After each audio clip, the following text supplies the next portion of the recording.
직원을 폭행하고 구급차 내부 기물을 파손한 교통사고 피해자. 자신을 구하러 온 구급대원들을 무자비하게 때리는 사람들이 아직도 있어서 문제입니다.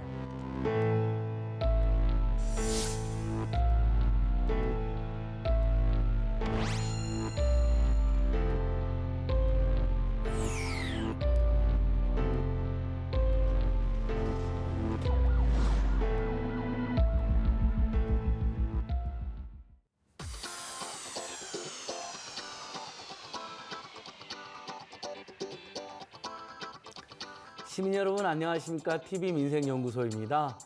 코로나19 때문에 봄도 봄처럼 못 느껴지고 있는 요즘이지만 그래도 확진자가 정말 다행히도 50명 이하로 드디어 떨어졌습니다. 네. 그리고 또 재난지원금도 여야가 온 국민에게 주는 방향으로 논의를 한다고 하니 그것도 역시 다행이라고 생각해 봅니다. 네, 그렇습니다. 자, 코로나19 신규 확진자 수가요, 전날 대비 47명 증가했는데요. 이렇게 50명 아래로 떨어진 건 저희 46일 만에 처음이라고 합니다. 정말 다행입니다. 이게 쭉 이어졌으면 하는 마음인데요.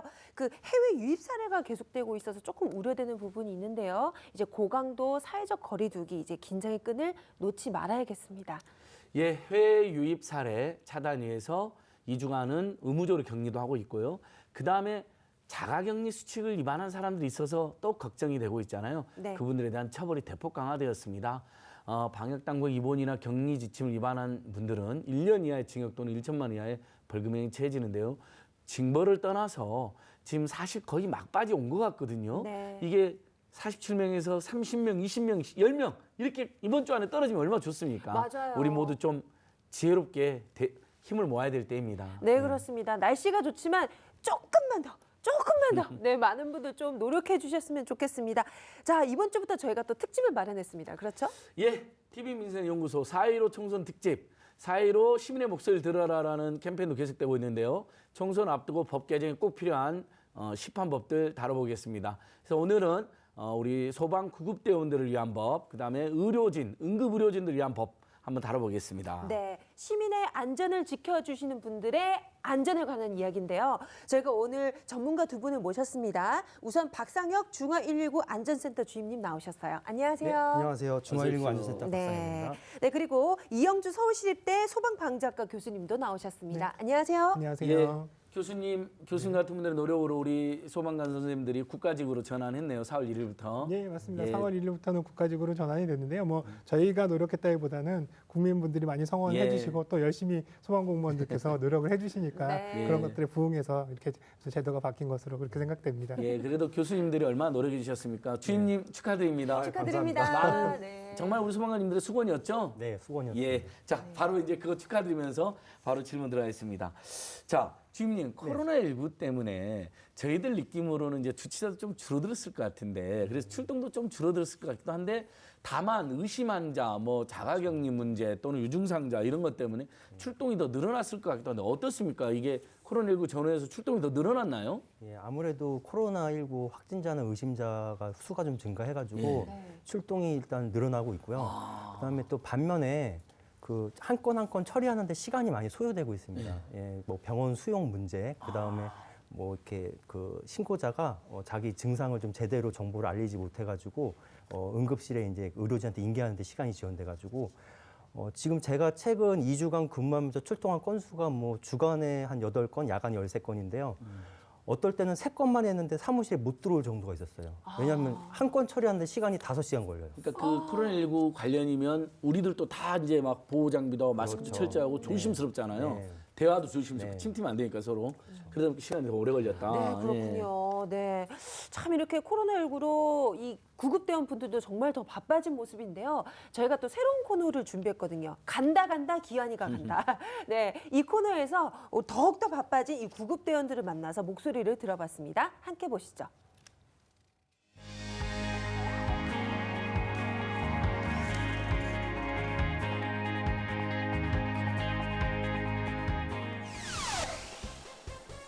안녕하십니까. TV민생연구소 차성연구원 김기환입니다. 어디선가 누구에게 무슨 일이 생기면 이하 생략. 시민들을 위해 밤낮 없이 그야말로 불철주야 열일한다는 이곳 바로 119 소방서에 나와 있습니다. 자, 오늘은요, 그 중에서도 요즘 같은 시국에 더 발빠르게, 더 신속하게 움직인다는 구급대원들의 이야기를 만나보러 왔거든요. TV 민생연구소의 신설 코너입니다. 간다 간다 기환이가 간다. 지금 시작합니다.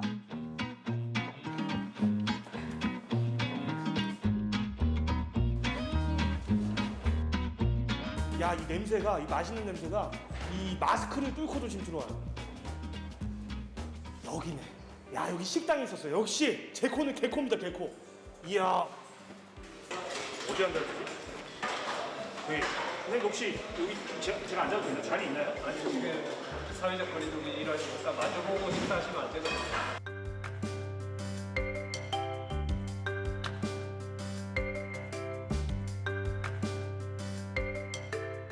근데 방금 이제 옆에서 그 사회적 거리두기를 말씀하셨는데, 그러니까 원래는 마주 보면서 다 같이 식사를 하시는 게 맞죠? 예, 코로나19로 인해서 이제 이렇게 마주 보면서 식사를 못하게 저희 소방서 지침으로 이제 이렇게 하고 있습니다.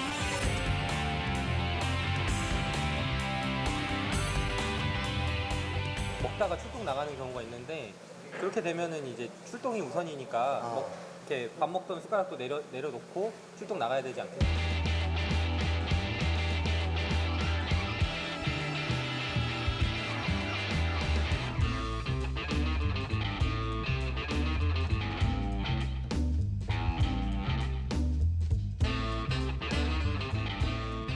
자, 우리 시민분들의 안전 지킴에 중랑소방서 구급대원 두 분과 함께 좀 말씀을 더 나눠보도록 하겠습니다.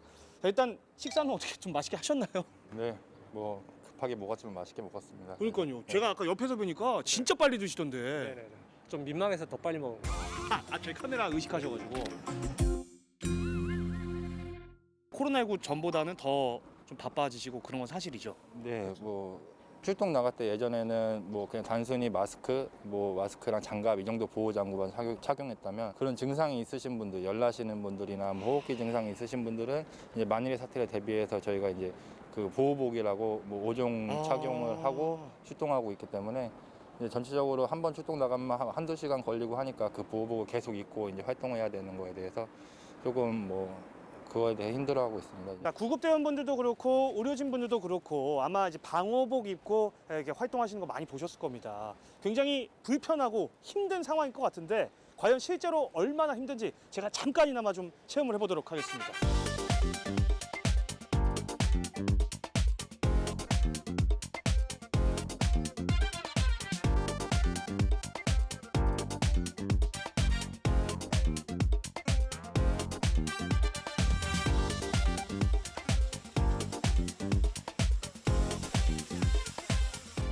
지금 한 15분? 한 20분 정도 된 것 같아요. 그거밖에 안 됐어요? 체감은 한 150분에서 200분인데. 무서워요, 피디님? 이게 보는 거랑 다르다니까. 이거 직접 해보면 여전히 호흡이 아직 적응이 안 돼. 야, 이거 호흡도 힘들고 이거 생리현상도 지금 이게 바로 그 설상가상.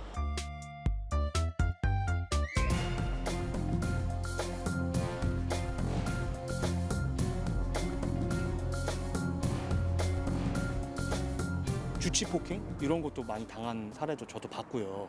두 분도 현장에서 그런 경험들 좀 있으셨을 것 같은데 어떠세요? 폭력 성향을 보인다거나 아니면 협조가 잘 안 된다거나 아니면 정말 뭐 구급차를 부를 상황이 아닌데 막무가내로 자기 집에 데려다 달라고 한다거나 이런 사람들의 99.9%가 주치자신 것 같아요. 뭐 100이면 100 다음 날 이제 술이 깨시고 나면 아유 잘못했다, 뭐 죽을 죄를 졌다, 뭐 이런 식으로. 그러니까 사실 이런 문제 때문에 이제 그동안 사회에서 지속적으로 이 소방관 분들의 처우를 개선해 달라 이런 목소리, 움직임이 있었거든요. 다행히 드디어 이번 4월부터 우리 모든 소방관 분들이 이제 국가직으로 전환이 됐죠. 일단 여기서 이 타이밍에 다시 한번 박수. 이게 정말 경이로운 일입니다. 진작에 됐어야 되는데 기존의 이 국가직화라는 게 평상시에 재정 여건이 열악한 좀 지방 시도 작은 도시에 있는 우리 동료 대원들이 좀 더 나은 여건에서 이제 소방관으로서 자부심을 가지고 일할 수 있는 여건이 마련됐다는 점에서는 굉장히 좋은 일인 것 같습니다. 네. 근무를 하면서 정말 이것만큼은 진짜 실질적인 어떤 좀 개선책이 좀 나왔으면 좋겠다. 이런 부분들이 있을까요?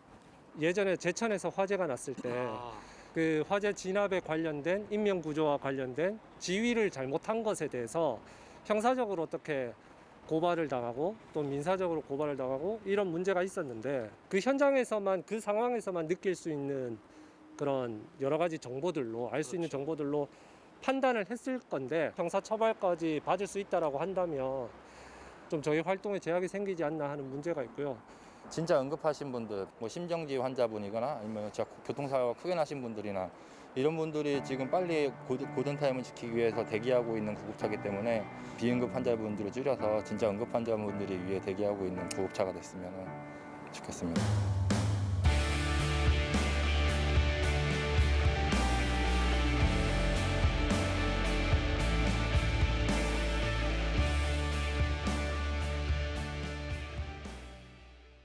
네, 김기한 연구원 수고 많았네요. 정말 소방관 선생님들, 구급대원님들, 경찰관 선생님들 생각하면 마음 깊숙이 저는 존경과 응원의 마음이 나오는데 함부로 대하는 사람들 왜 그런 것인지 정말 화가 나는데요.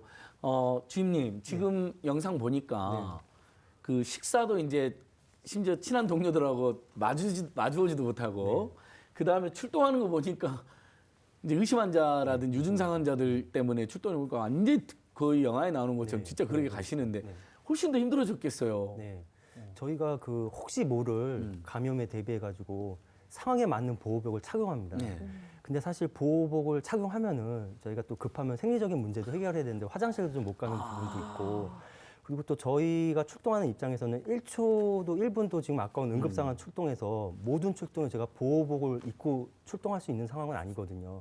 그래서 신고 단계에서 환자가 의심 증상이나 그런 관련 정보를 이렇게 누락하거나 이렇게 좀 숨기시게 되면은 저희가 접촉했을 때 그 상황에 맞는 보호복 입어야 되는데 못 입고 접촉했다가 자가격리되고 소방력에 공백이 생기는 그런 문제점이 있습니다. 그러니까 이게 만약에 소방관 선생님들이 인원이 뻔한데 한 두세 분만 자가격리돼도 출동을 한 군데 못 해버릴 수 있는 거잖아요. 공백이 생기는 거죠. 이거 굉장히 중요한 문제네요. 이 그렇죠? 코로나19 의심 증상 있을 때는 정말 숨기지 말고 꼭 제대로 말씀을 해주셔야겠고요. 근데 주임님, 이 구급대원 분들이 코로나19의 이 좀 위험에 노출되지 않도록 어떤 안전 대책이 필요할지도 궁금해요. 일단 저희는 시민들한테 일단 홍보가 일단 먼저 돼야 되는데 그 내용은 아까 제가 종전에 말씀드렸듯이 119를 신고했을 때 코로나 의심 증상이나 관련 정보들 그런 것들을 솔직하게 좀 말씀해 주시면 거기에 맞게 저희가 출동 대응을 하는데 그런 것들을 본인이 자각하지 못하는 경우도 있고 숨기시는 부분도 있고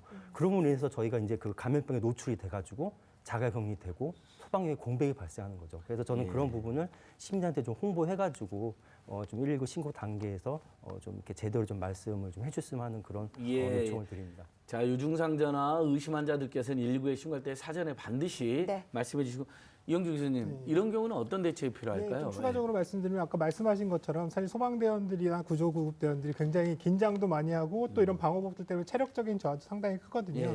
근데 알려진 바에 따르면 이 코로나19 같은 경우에 일단 면역이 상당히 중요한데 이런 대원들이 이런 피로가 누적되거나 스트레스라든지 긴장이 많이 노출되는 경우에 면역이 자연스럽게 떨어지면서 오히려 이런 감염에 더 취약해질 수가 있거든요. 그래서 오히려 실제로 방호를 하거나 이런 부분들은 물론 중요하지만 이분들이 휴식을 하거나 또 충분하게 휴식을 하면서 근무를 하실 수 있도록 인원을 확충한다거나 또 지금 현재는 또 감염 격리실 같은 경우도 설치는 되어 있습니다만 상당히 부족하거든요. 그래서 이런 것들도 시설적으로도 보완을 할 필요는 충분히 있다고 봅니다. 네. 아무튼 우리 소방관 선생님들, 경찰 선생님 인력 부족 문제는 고질적으로 지적되는데 꼭 저는 인력 충원이 더 돼야 된다는 생각을 해보고요. 아까 우리 화면에서도 또 이제 마구 막 우리 이 귀중한 소방대원님들한테 폭행하는 장면이 나왔는데 2018년도 고 강현희 소방관님이 이제 안타깝게 돌아가셨잖아요. 그 후로 좀 사회적으로 굉장히 분노하고 많은 분들이 이건 있을 수 없는 일이라고 지탄이 쏟아졌는데 어떻습니까? 그 후로 조금 주치폭력이라든지 우리 구급대원들을 향한 정말 말도 안 되는 폭력 좀 줄어들었나요? 글쎄 일단 그 구급대원 폭행은 대부분 이제 음주 상태에서 그 구급차 안에 그 좁은 공간에서 이제 좀 돌발적으로 발생하거든요. 그래서 뭐 이렇게 줄어들었다 안 줄어들었다 말씀드리기보다는 그래도 이렇게 꾸준하게 지금 발생하고 있는 상황이고요. 저희 구급대원이 그런 좁은 공간에서 돌발적으로 이렇게 폭행을 이렇게 당하다 보면은 그거를 이렇게 제재할 수 있는 어떤 법적인 장치도 없고 그냥 소극적으로 나 자신을 이렇게 보호하고 있는 그런 상황이고요. 그와 더불어 이제 동시에 이제 119 경찰이 신고하고 119 지휘 차량을 호출하고 저희 이제 119 광역수사대 그 특별사법경찰관이 있어요. 이제 그분을 불러가지고 증거를 채집하고 수사하고 조사함으로써 그렇게 행정 처리를 좀 하고 있습니다. 현장에서 일단 맞는 수밖에 없군요. 네, 일단 막는 저희 자신을 수밖에. 보호하고 최대한 보호하고 증거를 채집해야죠. 참 걱정입니다. 네.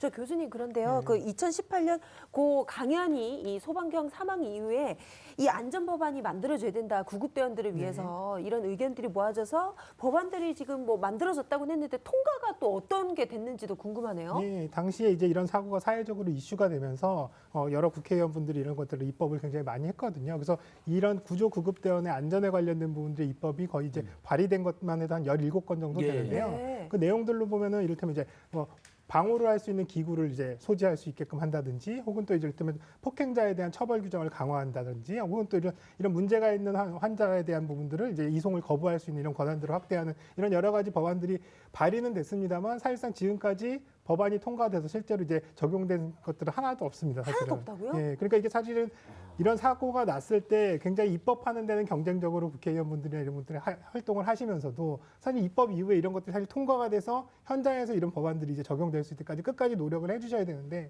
입법 발의로 끝나는 경우들이 굉장히 많아서 사실은 굉장히 안타까운 그런 상황입니다. 아니 저도 좀 반성을 할게요. 뭐 한두 개라도 통과됐을 거라고. 예를 들면 뭐 형법의 가중처벌이라든지 소방관련법의 가중처벌법이라도 저는 통과됐을 거라고 생각했는데 정말 하나도 안 돼 버린 거예요. 네, 지금 실제로 반영된 사항들은 없습니다. 아, 이건 그러면 21대 국회를 떠나서 4월 15일 총선 끝난 다음에 한 달 반 정도 국회 열 수 있잖아요. 네. 그때라도 통과를 시켜야 될 것 같은데, 그럼 교수님 지금 아까 화면에 나와 있는 그런 심각한 폭력들 당하셨는데 네. 처벌 수위 어느 정도입니까? 지금 현행법 상으로도요. 사실은 이제 구조 구급대원들의 이런 활동을 이렇게 보장해줘야 된다는 법령 근거는 있고요. 이런 것들이 이제 잘못됐을 경우에 방해를 했을 경우에 5년 이하의 징역 또는 5천만 원 이하의 벌금까지는 가능합니다.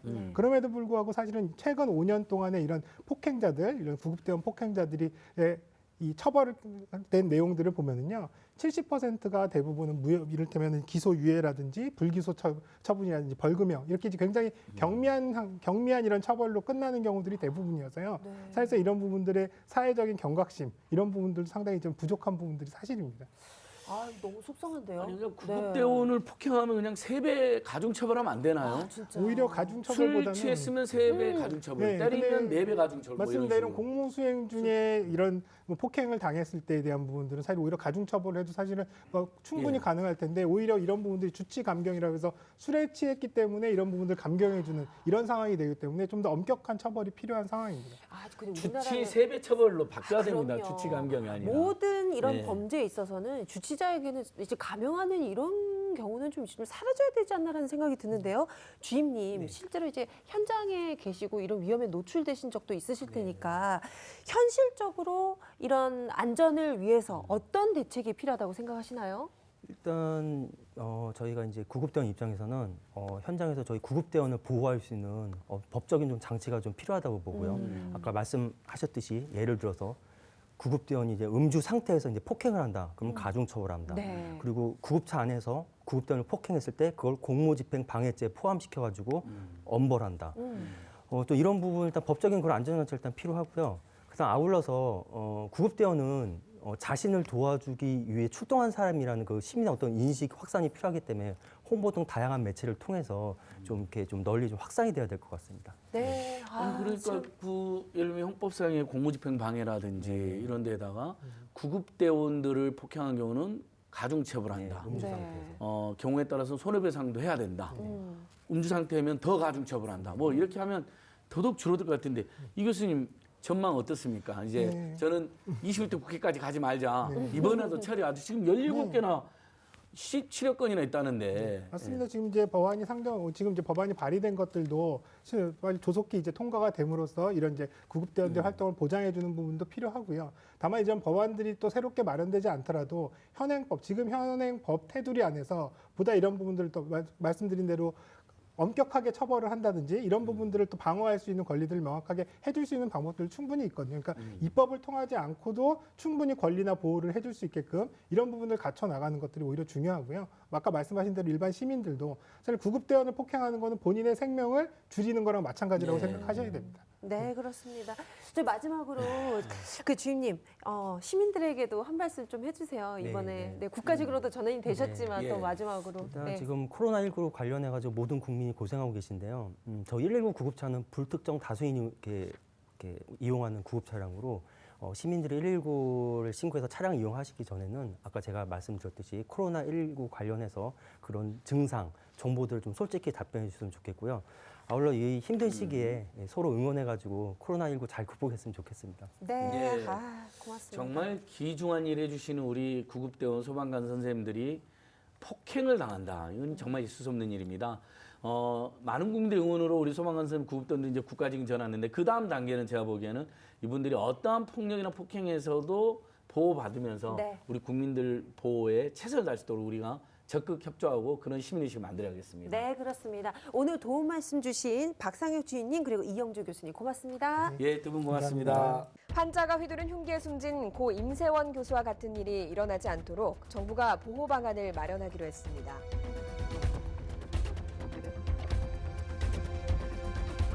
폭력을 당할지언정 다칠 수는 있다는 생각은 해봤지만 죽을 수도 있다는 생각은 해본 적은 없거든요. 없던 선택지가 생긴 것 같아요.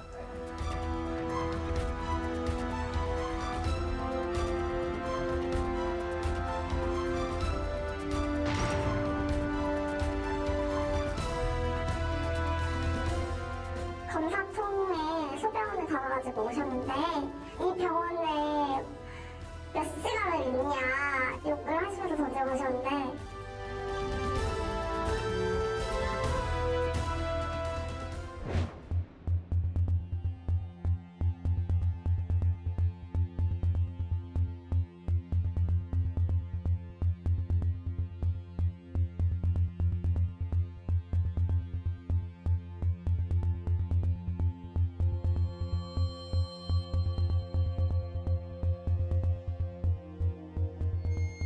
모르는 사람이 어디 있겠어요. 특히 이제 정신과 의사들 같은 경우는 집단이다 우울했던 것 같아요.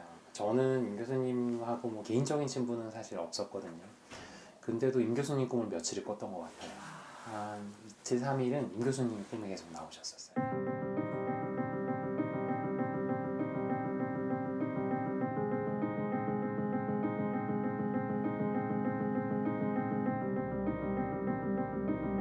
얼마 전에도 이제 서울 시내 모 대학병원에서 정형외과 선생님이 사실 손을 다치신 적이 있는데 칼로 위협을 당하셨고 손을 실제로 다치셨었는데 그 선생님도 아마 제가 알기로는 진단서와 관련된 내용이었던 것 같아요. 뭐 저도 진료실에서 뭐 폭력을 당한 적이 있느냐 있고요. 그래도 폭력을 당할지언정 다칠 수는 있다는 생각은 해봤지만 죽을 수도 있다는 생각은 해본 적은 없거든요.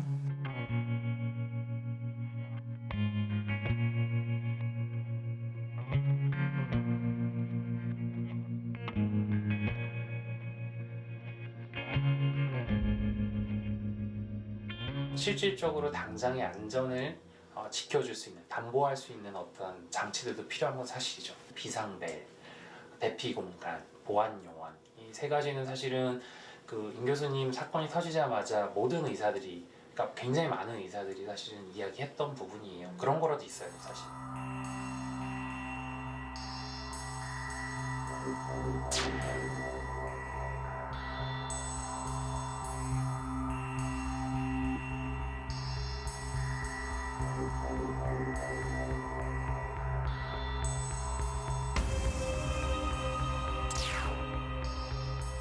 환자가 많이 와서 예약된 시간에 저 치료를 못 보는 경우가 많은데 지연이 되니까 이제 개 같은 그래서 이제 영수증하고 카드를 던지고 어쩔 수 없이 그냥 카드 주워다 드리고 죄송하다고 하고 저희가 데스크에 있으니까 저희한테 화를 내고 중재해줄 사람이 없죠.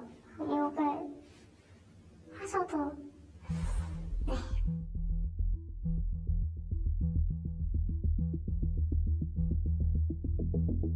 네, 주사를 놔주시는 분인데 처방이 들어오면 환자분에게 바지를 본인이 내려달라고 하시고 이제 저희는 밖에서 기다려요. 그리고 준비가 됐다고 하면 들어가는데 근데 이제 남자분이 앞에 바지를 다 벗고 앞에를 보시고 계셨던 거죠.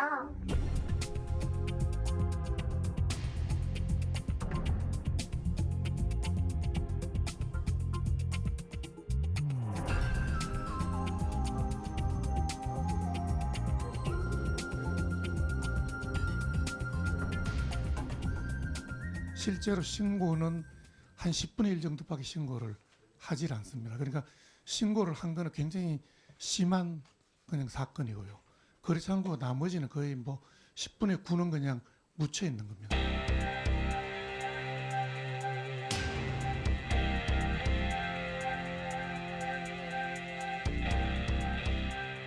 상처가 쌓이면 칼로 맞는 것보다 더 끔찍한 고통으로 다가올 수 있고 트라우마로 다가올 수 있다는 걸 좀 알아줬으면 좋겠고, 진심을 다해서 환자분들을 보려고 하는 선생님들이 훨씬 많다고 생각이 들고, 그런 만큼 나의 건강을 지켜주는 그런 파트너, 나의 이웃, 그런 생각들을 좀 가져주셨으면 좋겠어요. 네, 4.15 총선 특집 이 법이 필요하다. 자, 두 번째 주제는요. 시민의 안전을 위해서 최일선에 계신 의료진들의 안전에 관련된 이야기입니다. 저희가 또 이 두 분 모셨습니다. 먼저 이영민 경희대 응급의학과 전문의 나오셨어요. 안녕하세요. 안녕하세요. 네, 그리고 오지은 법률사무소 선희 대표 변호사님 나오셨습니다. 안녕하세요. 안녕하세요. 예, 이영민 교수님. 너무 저기 임세훈 교수님 사연 가슴 아프게 저희도 네. 봤는데요. 네.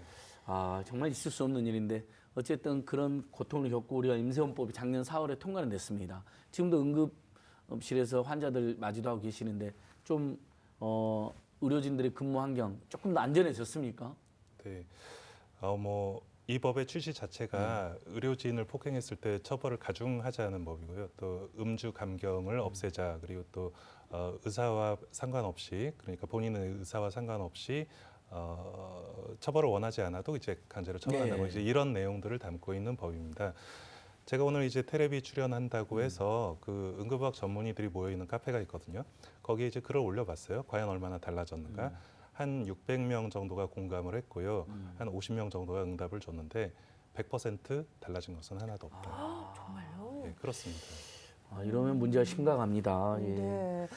아, 참, 근데 저희가 화면을 보니까 저런 만약에 좀 끔찍한 일을 당했을 경우에는 그 의료진들, 간호사분들 정말 다 트라우마를 겪을 수밖에 없다라는 생각이 들더라고요.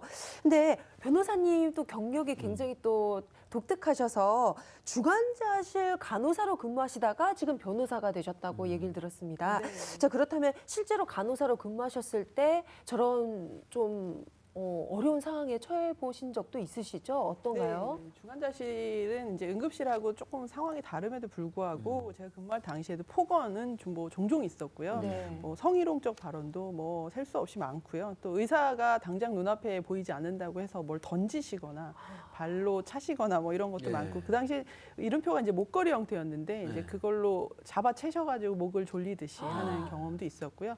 제 동료가 한 경험에서는 이제 중환자실에 격리실이 있습니다. 사방에서 창으로 볼 수 있음에도 불구하고 환자분이나 보호자분들이 안에서 감금하셔가지고 네. 갇히기도 하는 그런 경험까지 해본 적이 있습니다. 아, 정말 중환자실, 응급실 별별 일이 우리가 상상한 것보다 더 많이 발생하고 있는 것 같은데요. 이영민 교수님, 그러면 네. 실제로 이제 동료 본인도 그러시고 동료 우리 응급의학 선생님들 네.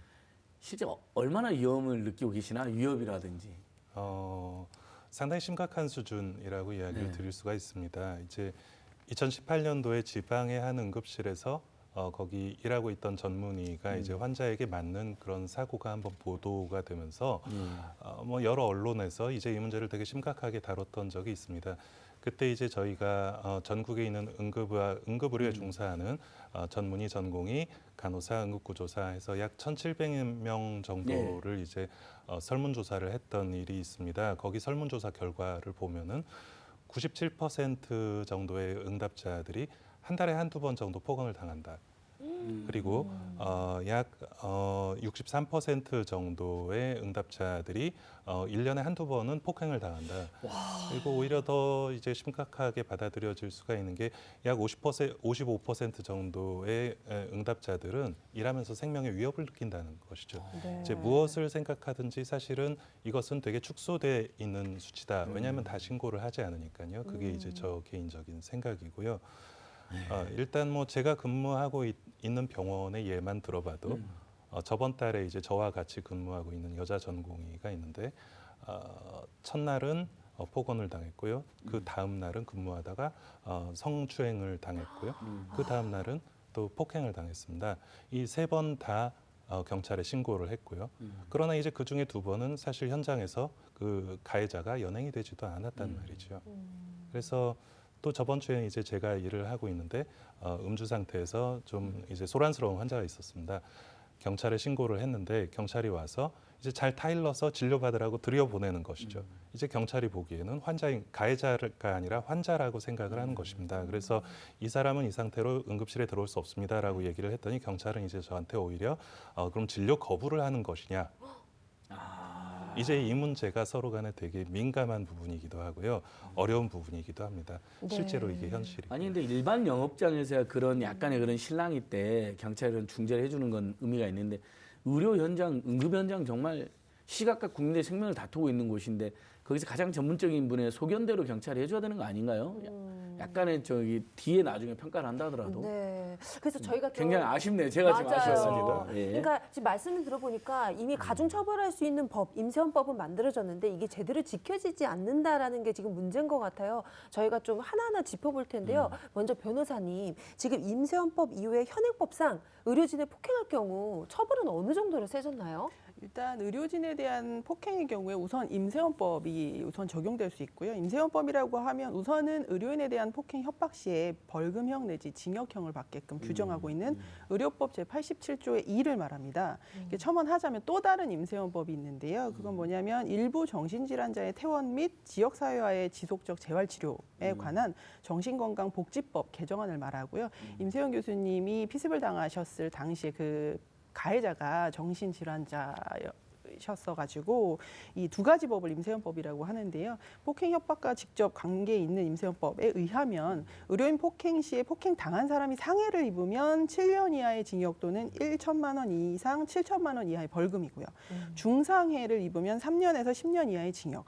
사망에 이르게 된 경우에는 무기 또는 5년 이상의 징역형이고요. 만약에 응급실에서의 폭행이라고 하면 이미 임세헌법이 나오기 전부터 있었던 응급의료법 제60조 1항에 의해서 상해, 중상해의 경우 더 높은 처벌을 받을 수 있게끔 이미 정해져 있습니다. 네. 그리고 이거는 형법상의 상해죄, 중상해죄, 상해치사죄와 비교해 보더라도 처벌 수위가 상당히 높은 수준이고요. 이것만 보더라도 의료행위가 이루어지는 장소에서의 폭행, 협박을 원천적으로 금지해야 된다는 목적이 반영된 거라고 볼 수 있습니다. 교수님, 네. 변호사님 설명 들으니까 네. 일단은 제도적으로는 형법상 상해죄보다 엄히 처벌한다. 맞습니다. 제도적으로는 잘 된 것 같네요. 근데 예를 들면 저희들 예만 들어도 응급실 가면 오히려 쪼그라들고 의사 선생님들 지시에 너무 순한 양처럼 잘 따르게 되고 평소에 거칠던 사람 보통 이런데 왜 도대체 일부 환자들이 폭행을 하는 건가요? 어떤 원인이 분석이 됐나요? 저는 도저히도 안 되고 있어서도 안 될 일이어서. 맞습니다. 이제 이 응급실의 폭력 이야기가 나오면 사실 한 번도 빠지지 않고 나오는 얘기가 항상 주치의와 관련된 이야기를 합니다. 막상 응급실 현장에서는요. 주치 이외의 어떤 폭력이나 폭행 사건들도 분명히 존재를 하거든요. 이게 이런 응급실의 어떤 폭력적인 행동이나 폭언 같은 것들은 환자 요인이라든지 또 의료진 요인, 병원 요인 이런 여러 가지 요인에 의해서 발생을 합니다. 이게 환자 요인이라는 게 바로 이제 주치라든지 어떤 정신적인 문제를 가지신 분들 이야기고요. 의료진의 어떤 요인이라면 좀 그런 거죠. 뭐 기분 나쁜 말투라든지 어떤 뭐 좀 지연, 불친절하다 이런 것들이 어떤 의료진의 요인, 뭐 병원의 요인이라고 한다면 너무 이제 붐비는 응급실, 긴 대기 시간, 뭐 비용에 따른 문제 이런 것들, 이런 복합적인 요인으로 작용을 하기 때문에 사실은 정확한 원인 분석이 먼저 이루어져야 한다고 생각을 합니다. 주치 감경만으로 이제 모든 문제가 해결되는 것은 아니다. 여러 가지 요인이 있다 말씀을 드리는 것이고요. 그래서 중요한 것은 예방 가능한 것들이 과연 무엇인가를 우리가 살펴보는 것이 중요합니다. 만약에 의료진 요인이나 병원 요인이 문제였다라고 이것이 판단이 된다면 그걸 개선할 수 있는 예방 가능한 방법들이 생기게 되는 것이죠. 인력을 보충한다든지 어떤 안전을 위한 디자인을 다시 한번 생각한다든지 이런 문제들이 필요하다고 생각을 합니다. 그러니까 환자가 갑자기 난동을 피울 때 이렇게 피하기 쉬운 환경까지 말씀하시는 거잖아요. 맞습니다. 이렇게 막다른 데 있으면 안 되니까 그렇죠. 차단시킨다든지. 맞습니다. 네, 그거 굉장히 중요한 부분인 것 같아요. 근데 아까 그 선생님께서 말씀해 주셨잖아요. 경찰에 신고를 했음에도 지금 제대로 처리되지 않는 부분이 많아서 답답하다라고 이제 말씀하셨는데 저희가 그러면 그 부분을 좀 이제 여쭤볼게요. 이 원인이 뭘까요? 왜 이런 일이 일어날까요? 뭐 저도 그 부분이 상당히 안타까운 부분이고 네. 개선되어야 할 부분이라고 생각을 합니다. 이제 이런 일들이 언론에 보도가 되면서 이렇게 유명해지면 항상 모여서 회의를 하거든요. 정부와 또 경찰과 네. 또 이런 의사 단체가 모여가지고 회의를 하는데 그때 이제 경찰청은 항상 적극 대응하겠다. 이제 뭐 안전을 위해서 최선을 다하겠다라고 이야기를 그런 지침을 만들고요. 그런 지침만 해도 제가 알고 있는 것만 해도 뭐 수십 차례가 됩니다. 그러나 막상 일선 경찰들을 만나보면 그런 지침을 전달받지를 못하는 것이죠. 오히려 너무 이제 병원에서 자주 신고를 하게 되면 너무 자주 출동을 하게 되니까 경미한 사건에는 좀 부르지 말아달라 이런 어떤 요구까지 받는 경우도 사실은 있습니다. 아니 뭐 제가 경찰관 선생님들 매우 존경하고 응원하지만 병원이라는 곳에 특수한 상황, 특히 응급실, 중환자실 특수한 상황을 거쳐보면 경미한 신고다더라도 일단은 와서 네. 상황을 수습해야 되는 거 아닐까 싶은데 뭔가 경찰의 대체도 좀 아쉬운 점이 있네요, 지금으로서는요. 예, 제가 한번 이것을 네. 한번 참 지적해보고요. 이거는 좀 예. 저희가 환자의 요인도 살펴봐야 되고 병원 안에서의 의료진 보호에 대해서도 저희가 논의를 해봐야 될 것이고 이런 경찰들과의 또 이 커뮤니케이션도 굉장히 중요한 부분이다라는 걸 이 시간을 통해서 좀 저희가 알게 됐네요. 그러니까 이영민 선생님께서 네. 무조건 환자 탓만 안 하시잖아요. 일종의 경찰, 그다음에 안전한 환경, 그다음에 병원의 어떤 네. 악조건 같은 것도 문제가 될 수 있다는 네, 지적을 참 해주신 것 같아요. 복합적으로 고려를 네. 해봐야 될 것 같습니다. 마지막으로 교수님 네. 이 문제를 해결하기 위해서 어떤 게 필요할까요? 네, 한 말씀 부탁드립니다. 네.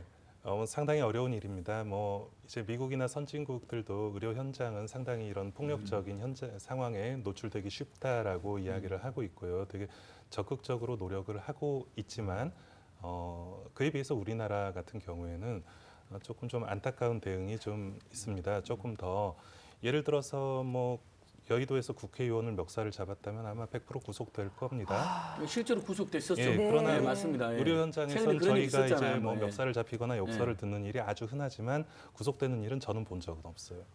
그러네요. 그 예가 딱 잘 예를 들어주셨네요. 쏙 들어오네요. 예. 그래서 그런 어떤 뭐 적극적인 대응이라고 하는 게 별다른 게 아닙니다. 사실 저희가 강한 처벌을 바라는 것이 아니거든요. 안전한 환경을 바라는 것입니다. 이제 의료진이 그런 폭력이나 폭언에 노출되었을 때 보고 있던 환자들이 위험할 수 있다는 것이지요. 그렇기 때문에 무조건적으로 보호를 해줘야 하고 출동한 경찰은 일단 현장에서 가해자를 분리시켜야 하는 것이죠. 저희가 바라는 건 그런 안전이지 그 사람을 우리가 더 심하게 처벌을 하고 싶다 이것이 아니다는 말씀 드리고 싶습니다. 맞습니다. 실제로 그때 한 의원님이 폭행 당해가지고 막 국회에서 무슨 엄청난 테러가 발생했다고 약간 과하다 할 정도 대응해가지고 맞습니다. 구속됐었거든요. 네, 맞아요. 그것도 역시 있을 수 없는 일인데 어떻게 보면 응급 상황 중환자실은 더 있을 수 없는 일인 것 같은데 오진 변호사님께서도 한 말씀. 네. 어떻게 이거 근절시켜 나갈 수 있을까요? 정말 저희들은 도저히 이해가 안 되는 상황이 발생하고 있는 건데. 예. 네, 지금 시행되고 있는 아까 말씀드린 그런 좋은 법 체계 안에서도 얼마 전이죠. 요양병원에서 술에 취한 입원 환자가 흉기 난동을 부려서 한 명이 사망하시고 한 명이 부상당하는 사고가 있었습니다. 그런데 그 사실관계에서 간호사가 재빨리 피신해서 신고를 했고요. 간호사와 경찰이 부상자를 다른 병원으로 옮기는 사이에 다른 한 명이 사망에 이르는 사건이었어요. 근데 이제 댓글들을 보니까 왜 조기에 발견하지 못했냐, 간호사 뭐 했냐 이런 얘기들이 있더라고요. 근데 구조적인 문제로 인해서 발생한 사건에 의료인들 개개인이 비난받아서는 안 된다고 생각하고요. 이미 의료법상 각 진료과별로 안전관리를 할 수 있는 시설을 마련하게끔 규정이 되어 있습니다. 다만 그 규정을 위반했을 때 처벌 조항이라든지 그 규정에 구체화 규정이 없다는 게 문제라서요. 의료인들이 인력과 환자를 돌보는 데 필요한 자원이 효율적으로 배치될 수 있도록 심도 있는 입법이나 정책 고민들이 좀 이루어졌으면 좋겠습니다. 네, 그렇습니다. 정말 네. 오늘 우리 소방관 선생님부터 의사 선생님들까지 가장 귀중한 일하는 분들이 폭행에 노출되어 있다. 네. 제대로 대처 안 되고 있다는 거 심각한 진단을 제가 내렸습니다. 그렇습니다. 예. 저희가 4.15 총선 특집 이 법이 필요하다 해가지고 저희가 오늘 안전대책 2가지를 얘기 나눠봤는데 정말 잘 몰랐던 사실을 이제 알게 됐고 정말 이런 안전 법안들이 꼭 필요하다는 걸 알게 된 시간이 아니었나 싶습니다. 오늘 두 분 감사합니다. 이영민 경희대 응급의학과 전문의 그리고 오진 변호사님 함께했습니다. 고맙습니다. 감사합니다. 네. 다음에 총선 후에 한 번 더 네. 점검 한번 이 하는 법이 시간 만들어졌나 그러니까 체크하는 차원에서 계속해서 TV 민생 우선은 될 때까지 때까지 계속 이슈를 다루거든요. 네, 그래서 두 분 그렇습니다. 말씀 정말 귀하고요. 부탁드립니다. 예, 네. 예, 교수님 그렇게 고맙습니다. 하겠습니다. 네. 아, 이제 참 날씨가 좋아져가지고 이 사회적 거리두기 이 주말에도 약간 잊으시고 나오시는 분들 계시더라고요. 절대로 느슨해져서는 안 되겠습니다. 다시 한 번 더 당부의 말씀드립니다. 이번 주에 정말 우리 국민들이 조금만 더 노력하면 지금 47명, 30명, 20명, 10명까지 내려갈 것 같거든요. 내려갈 수 있습니다. 그렇게 내려가면 네. 정말 대한민국 다시 발전하는 더 좋은 기회가 될 것 같거든요. 네, 그렇습니다. 예, 저희는 힘같이 모아주십시오. 네, 오늘은요 여기까지 하고요. 저희는 내일 저녁 7시 20분에 다시 찾아뵙겠습니다. 여기는 TV 민생연구소였습니다.